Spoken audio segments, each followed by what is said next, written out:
So hello, now I don't know how this video is going to go because I've actually got a bust arm, so I've only got my left hand here.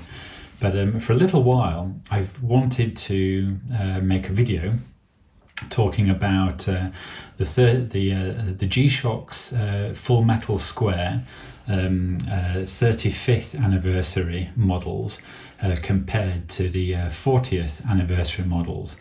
Now, of course, these are the two cornflakes, the recrystallized, and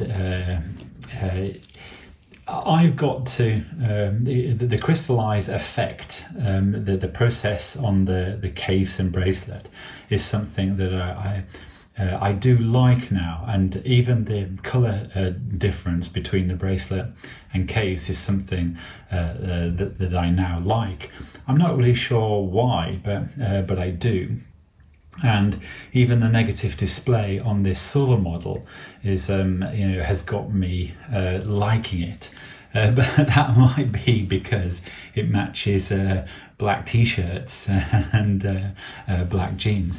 But one of the things, and this was inspired really by a comment that someone had said to me, and it made me think, what can you draw between the 35th stainless steel models and the 40th anniversary models? Because of course I haven't got the resins here, I've only got the full metals. Because there was that very pleasant looking resin 40th that would probably fit here, but because they haven't made a recrystallized cornflake black metal one yet, and because I don't know if it will be part of the 40th, and of course it isn't here. So these the 40th anniversary models have been out a little while now, and there are two new versions that are very similar to this one, the B5000D, and the black version that have the bluish outer part on the bezel, which is going to be very nice. I suppose I will come back to them. I think I'm focusing on the 35th launch and the 40th launch full metals, because these are the models that were released. Now, one of the points that was made was the 35th was probably more exciting and better than the 40th, because the 35th, of course, had the porter, the thin red line with the blue original text at the bottom there. And of course, they made this in DLC. And the white texting on the bezel protection and G-Shock there looks really cool. And I have to say, this model is one that I keep looking at, thinking, I like this so much. And if they made a resin version of this, of course I'd want it. And of course there are resin versions of this, but with the more basic module. But of course this is the multiband 6 and solar and Bluetooth. And for some reason I find I gravitate towards the full metals. They are the watches that interest me. Now, if you've seen my other videos, you'll know that this C3PO, the shiny gold TFG, is a watch that I wear all the time. I mean, it's quite strange. I do wear this all the time. And but I wear it for occasion, to be honest. So if I'm working or doing manual things or typing, I tend to take my G-Shocks off, and I don't really wear them. But I do wear them if I'm cooking food, because the stopwatch is so good. And because I've only got this one hand, I can't really do much. I'm a little bit tied down to what I can do. But what I wanted to point out was where this all started from, and this is the original B5000D full metal square that really got the ball rolling on these full metal squares. And this was the watch that really I think shocked the G-Shock fan, because it was full metal, it was multiband 6, solar and Bluetooth. And of course you've got all the stopwatch functionality and alarms. And that is something that, delights a person like me. So this was the original. And it's the reason why I have this. But I have to say, today, this is the watch that I least wear. And I don't really know why. I've certainly worn this recrystallized Cornflake more than the original.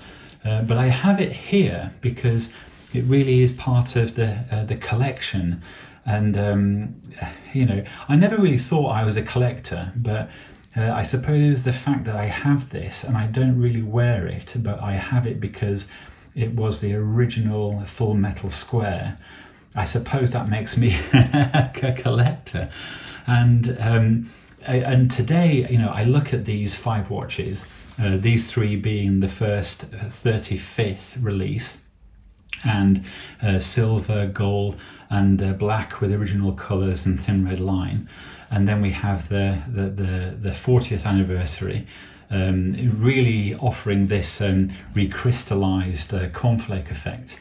And of course I do like this one as well. And do I prefer it more than the 3CPO TFG? Probably not. But I do. I do wear it. I do like it. But I keep thinking this is really what G-Shock have produced for their 35th anniversary against their 40th anniversary. And on the face of it here, I would say that their 35th anniversary was much better because of this guy, really, the Porter TFC with the thin red line. This really made for me the 35th anniversary Full Metal Square the thing that really drew my attention originally, because I don't know if you remember, but these 3 came out very quickly all together. And it became something that made you think, you need to collect all these 3. And originally, the C3PO, the gold one, was the one I did not get. I originally got the silver one here and the TFC here. So that is quite interesting how you grow and develop and your tastes change. But once again, if we compare the 35th to the 40th, the 40th is really missing a cornflake, a black cornflake. Basically, the 40th is missing him, but the TFC recrystallized the cornflake effect. So I suppose in this video I've talked myself into concluding that the 40th anniversary is missing a cornflake TFC. And I suppose that's not a bad way to end this video, because I was wondering where I might get to, what point I was making, and I think I've hit the nail on the head. The difference and the thing that is missing today, or the major differential, is the 40th needs a cornflake Darth Vader. Or did I call that Darth Vader, or was it another name? Oh, I forget now. But the Porter TFC, I think what's happened is the 40th anniversary is missing a cornflake TFC. So what we are wanting, well, what I think I would like for sure, is basically that being a cornflake version of that. And I think that really would make the 40th anniversary. But right now, that one is missing there in cornflake. And that's how I'm going to end this video. So that is the difference between the 35th and the 40th. Right now, the 40th anniversary is missing the TFC in cornflake. And there you go. Anyway, it's quite tricky making these videos with one hand. And at that, I will say goodbye for now.